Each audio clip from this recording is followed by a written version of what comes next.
سر آپ کو لگتا ہے کہ جو عمران خان ہے کیا کوئی مصالحت کی سیاست کی طرف وہ بڑھ سکتے ہیں؟ جس طرح سے ہم نے دیکھا ہے کہ پچھلے دنوں میں خیبر پختونخوا میں جو امن جرگہ ہوا ہے 20 پولیٹیکل پارٹیز نے اس میں شرکت کی ہے، تو آنے والے دنوں میں آپ کو لگ رہا ہے، کیونکہ اگر دیکھیں تو ڈیفیکٹ کیا جو سینٹ میں وہ سینیٹر ان کا تعلق پاکستان تحریک انصاف سے تھا، کہیں کوئی ملی بھگت تو نہیں ہے؟ بہت سارے لوگ یہ بھی کہہ رہے تھے یہ مطلب کوئی بیک ڈور کچھ چل رہا ہے۔ مجھے نہیں پتا، میں کانسٹیٹیوسی تھیوری کا آدمی نہیں ہوں، مجھے سمجھ میں نہیں آتی ہے۔ جو ظاہر سی بات نظر آتی ہے کہ عمران خان کی سیاست پہ بہت زیادہ تنقید جب اقتدار میں تھے ہم کرتے تھے، ان کی کشمیر پالیسی پہ بھی، باقی چیزوں کے اوپر بھی، بزدار کو انہوں نے لگایا، محمود خان کو ادھر لگایا، تو صحیح فیصلے نہیں تھے۔ لیکن ایک ایسا مومنٹ آیا کہ جہاں پہ ان کی ڈیفائنس جو ہے وہ قوم کو بھا گئی، اور اس میں انہوں نے غلطیاں کی تھی اقتدار میں رہتے ہوئے، لوگوں نے اس کو یکسر نظر انداز کر دیا۔ اس کی بھی بڑی وجہ عمران خان سے محبت نہیں تھی، بلکہ جب انہوں نے حضرت زرداری کو، حضرت نواز شریف صاحب کو، حضرت بلاول اور محترمہ مریم کو دیکھا اور شہباز شریف صاحب کو دیکھا تو لوگ خوفزدہ ہو گئے۔ تو اس کے رد عمل میں سمجھتا ہوں کہ جا کر جو ہے وہ عمران کے ساتھ جڑ گئے ہیں، ٹھیک ہے نا۔ اب وہ صحیح ہے، جڑا ہے، اور کل کو عمران کو اقتدار مل جاتا ہے، فرض کریں مفروضہ ہے، تو مجھے نہیں پتا کہ ان کی پارٹی میں اس بات کی قابلیت ہے کہ جتنے بڑے بحران پاکستان کے سامنے ہیں، ہمیں تو ایک وہ کہتے ہیں نا کہ ایک فلاسفر لیڈر کی ضرورت ہے، ایک ایسے لیڈر کی ضرورت ہے کہ جو بڑا لوگوں کو جوڑ سکے بجائے تقسیم کرنے کے۔ جو مجھے عمران کی ایک بات جو پسند تھی مجھے، اور مطلب ہے کہ سب لوگ، کوئی کہتا ہے جی پنجابیوں جاگ جاؤ، کوئی کہتا ہے مہاجروں جاگ جاؤ، کوئی کہتا ہے پٹھانوں جاگ جاؤ، پٹھان جاگ جاؤ نا۔ عمران کی یہ تھا کہ وہ کہتا ہے پاکستانیوں پہ، جب بھی وہ بات کرتا تھا وہ پاکستانیوں کی بات کرتا تھا۔ تو واحد پارٹی ہے بھی کہ جو کراچی تک خیبر ہے، اس کے پیچھے ہر لسانی گروہ ہے، ہر زبان بولنے والا اس کی حمایت کرتا ہے، اور کیا ہی اچھا ہو کہ ہماری تمام پارٹیز جو ہیں وہ نیشنل پولیٹیکل پارٹیز ہوں اور پاکستان کی نمائندگی کر رہی ہوں۔ اور مجھے بڑا افسوس ہوتا ہے کہ ایسی جماعت کو جس کی جڑیں پورے ملک میں ہیں، اس کو اس طرح دیوار سے لگانا مناسب نہیں ہے، اور انہوں نے بڑا ظلم کیا وہ کہ ان سے بلہ چھین لیا۔ بھئی آپ آواز خلق و نقار خدا کبھی تو بجنے دینا عوام کا نقارہ، تو عوام جس کو ووٹ دے رہا ہے۔ جاوید جبار کا مجھے جملہ بڑا اچھا لگا، انہوں نے ایک مضمون میں لکھا ہے، تقریر میں کہا کہ ہر انتخابات میں جو ہے لوگ جو ہے پولیٹیکل پارٹیز اور امیدوار ڈھونڈتے ہیں عوام کو۔ یہ پہلے انتخابات تھے کہ جس میں عوام نے جو ہے بالکل پولیٹیکل پارٹی کو ڈھونڈا، اس کے نشان کو ڈھونڈا، اس کے کینڈیڈیٹ کو ڈھونڈا۔ تو یہ واقعی سچ بات ہے۔ تو سوچنا چاہیے کہ ہمیں ملک کو اسی طرح چلانا ہے، منقسم چلانا ہے، آپس میں نفرتیں ہمیں جوڑنا ہے اس پاکستان کے لوگوں کو، تاکہ ہم ایک لین مین ایفیشینٹ طاقتور ملک بنے، مستحکم ملک بنے۔ اور پاکستان کے لوگ جتنے میں سمجھتا ہوں ڈائنامک ہیں، ان کے پاس تمام تر وہ کوالٹیز ہیں۔ آپ دیکھیے گا کہ ان کو اگر صحیح قیادت میسر آتی ہے، ہمیں پھلنے پھولنے کا موقع ملتا ہے، تو ہم بھارت کو ایک آدھ ڈیکیڈ میں پیچھے چھوڑ دیں گے۔ We are such dynamic people. جو اسرائیل کی مثال آپ کے سامنے ہے، اسرائیل کیا ہے بھائی، وہاں کی ہیومن ریسورس بہت زبردست ہے۔ تو we can be a very lean mean efficient state, a strong state. That should be وہ جو ٹریک ریکارڈ ہے نا پی ایم ایل این کا، وہ نظر آتا ہے کہ جب وہ جو تعیناتیاں وہ کرتے ہیں، ایون کہ اگر ہم عدلیہ میں دیکھیں یا فوج میں دیکھیں، ماضی میں جو اہم پوزیشنز رہی ہیں، تو وہ کہیں نہ کہیں مس فٹ ہو جاتے ہیں، کہیں نہ کہیں تناؤ شروع ہو جاتا ہے۔ تو آپ کو لگتا ہے کہ یہ ایکسپیکٹ کر رہے ہیں کہ مستقبل قریب میں یا بعید میں ایسا کچھ ہو سکتا ہے، اس وجہ سے یہ شک ڈالی گئی؟ دیکھیے نون لیگ کی جب ہم بات کرتے ہیں نا، اس کے مختلف ادوار رہے ہیں۔ نواز شریف صاحب کی جو خوبی یا ان کی کمزوری، جس طرح depending on which side of the fence you are, اس کی اگر بات کریں تو اس میں یقیناً وہ اپنے ہی پسندیدہ شخص سے ان کی تناؤ ہو جاتا تھا۔ سب سے زیادہ آرمی چیفز متعین کرنے کا اعزاز جو ہے وہ نواز شریف صاحب کے پاس ہے، اور جس کو انہوں نے مطلب ہے تعینات کیا، اس سے ان کا آپ نے دیکھا کہ چپکلش ہوئی، اور اس سے مطلب ہے کہ دوریاں ہوئی۔ اس کی ایک بڑی وجہ یہ ہے سر، اور سپر سیڈ کرنے کا ریکارڈ بھی انہی کے پاس ہے، کیونکہ جو موسٹ سینئر ہوتا ہے ان کو کبھی وہ تعینات نہیں کرتے، ان کی پالیسی رہی ہے، ان کا بھی ایک اندر کا یہ خوف ہے۔ اور اس کی بھی وجہ یہ کہ نواز شریف صاحب کہتے اپنے آپ کو جمہوری ہیں، لیکن وہ ریاست کو راجواڑے کی طرح چلانا چاہتے ہیں، اور اس میں ان کا وہ ہوتا ہے کہ جی ان کی کیبنٹ میں بھی وہ فیصلہ نہیں کرتے، کچن کیبنٹ میں فیصلہ کرتے ہیں۔ اور ایک زمانے میں مزرعہ مذاق کہا کرتے تھے کہ اگر نواز شریف صاحب کو اختیار مل جاتا ہے تو یہ خاکم دہن پاکستان آرمی کو بھی کہیں پنجاب پولیس نہ بنا دیں۔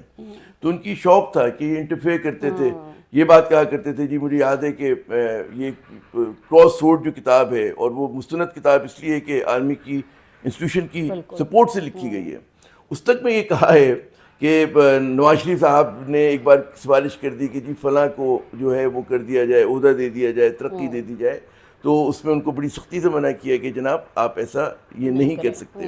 پھر نواز شریف صاحب ہی کو یہ اعزاز جاتا ہے کہ انہوں نے ایک آرمی چیف کو BMW گاڑی میں رشوت دینے کی کوشش کی تھی. اس زمانے میں فوج کا ایک بڑا ہمارے تیور ہوا کرتے تھے, یہ بھی کراس روڈ میں لکھا ہوا ہے. تو انہوں نے جو ہے کہا کہ ہمیں ضرورت نہیں ہے, ہم جس گاڑی میں ہیں, اس زمانے میں اتنی کوئی شاندار گاڑیاں بھی نہیں ہوا کرتی تھیں, وہ پلین لیونگ ہائی تھنکنگ کا دور تھا. تو انہوں نے کہا نہیں, ہم جس گاڑی میں ہیں ہم اس پہ خوش ہیں, آپ ہمیں BMW نہ رکھیں. تو چابی خود شہباز شریف صاحب لے کر آئے تھے کہ دیکھیں آپ اس گاڑی میں بیٹھے ہیں, آپ کی شائن شان تو یہ BMW ہے. تو وہ بھی ایک دور تھا. اور نواز شریف صاحب نے کئی مرتبہ کوشش کی کہ آرمی کے انسٹیٹیوشن پہ اثر انداز ہوں, اور ہر مرتبہ وہ ناکام ہوئے. اب آج کا جو دور ہے یہ شہباز شریف صاحب کا دور ہے.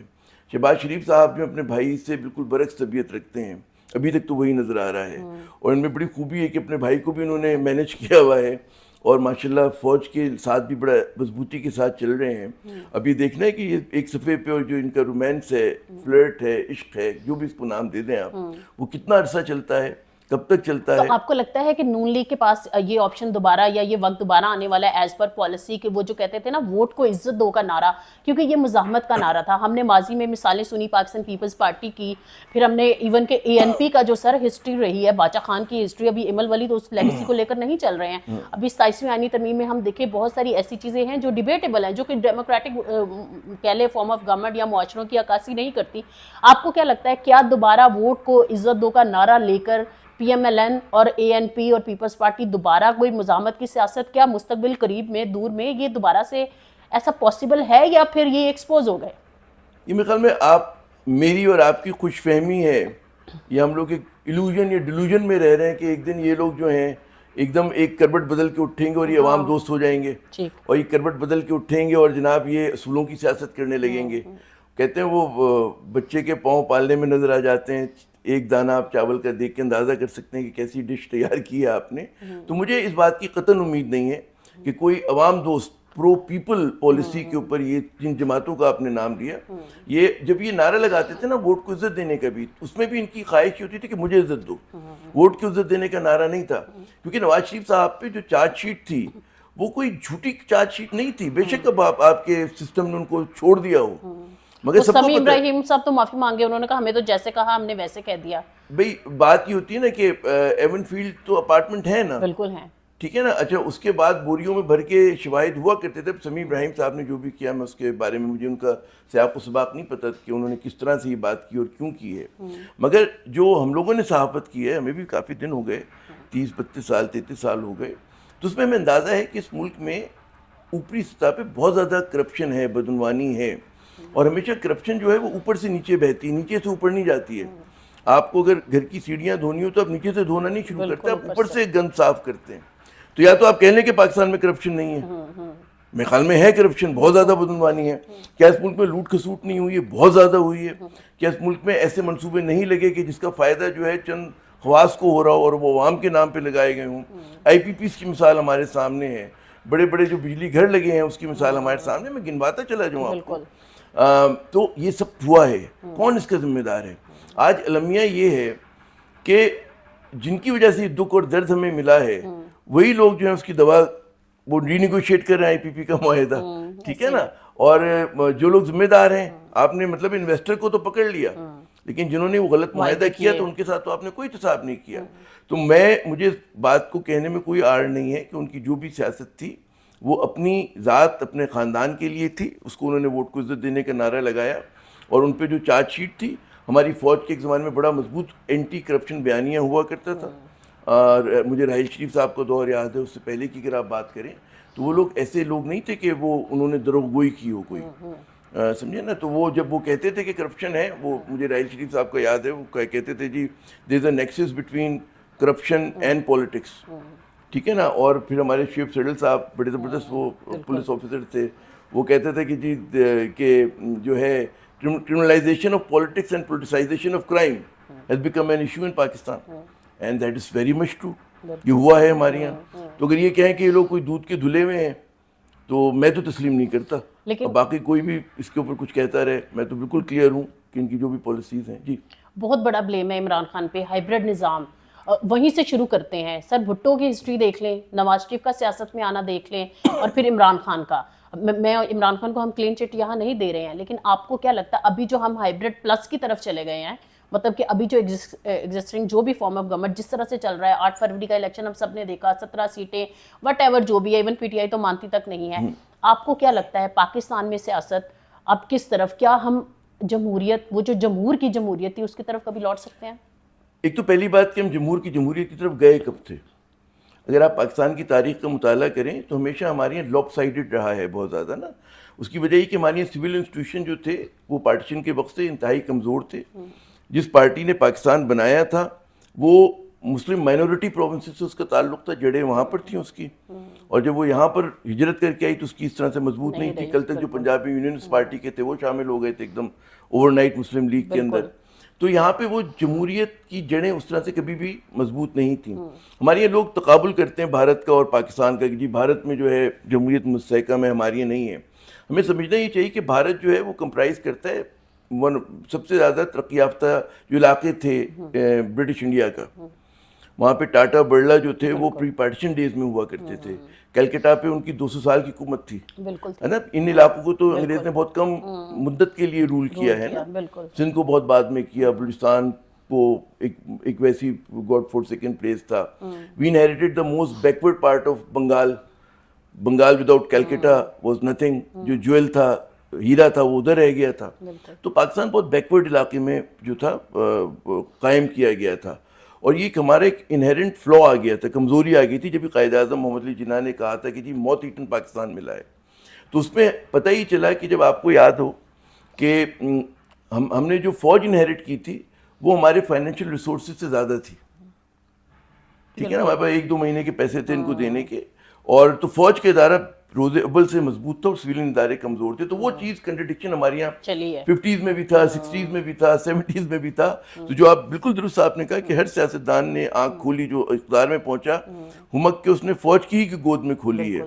اس میں ذوالفقار علی بھٹو کا نام لے لیں آپ, نواز شریف صاحب کا نام لے لیں, شہباز شریف صاحب کا لے لیں, عمران خان صاحب کا لے لیں, کہ کہیں نہ کہیں انہوں نے سپورٹ حاصل کی ہے.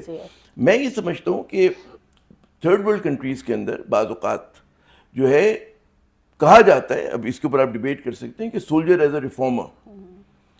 کیوں کہا جاتا ہے کہ کیونکہ پیزنٹس کی سوسائٹی ہے, باقی لوگ بیکورڈ ہیں, تو یہ لوگ زیادہ مور آرگنائز ہوتے ہیں, زیادہ ان میں ایک کیریئر ڈیولپمنٹ ہو رہا ہوتا ہے, ہیومن ریسورس ڈیولپمنٹ ہو رہا ہوتا ہے. تو جہاں سرحدوں کی حفاظت کرنی ہوتی ہے تو ان کا کام یہ بھی ہوتا ہے کہ معاشرے کو بھی یہ ایز اے بیک بون کام کریں. ڈیبیٹیبل بات ہے یہ نا. تو ہم جیسے لوگ خواہش کرتے ہیں کہ اگر فوج کسی کو سپورٹ کرے, اور وہ بے شک کرے, تو وہ کم از کم یہ دیکھ لے کہ عوام دوست ہے اور ایماندار ہے. اس میزان پہ رکھ کے کرے گی تو پوری قوم جو ہے وہ یکجا ہوگی, اور پھر فوج کا اور اس سویلین قیادت کا ایک پیج پہ ہونا بہت اچھی بات ہوگی کہ ادھر بھی ایماندار ہیں, ادھر بھی ایماندار ہیں, ادھر بھی غیر متنازع شخصیات ہیں, ادھر بھی غیر متنازع شخصیات ہیں. یہ ہم جیسے نادانوں کا آئیڈیل کمبینیشن ہے جو کہ نہیں ہے اس وقت.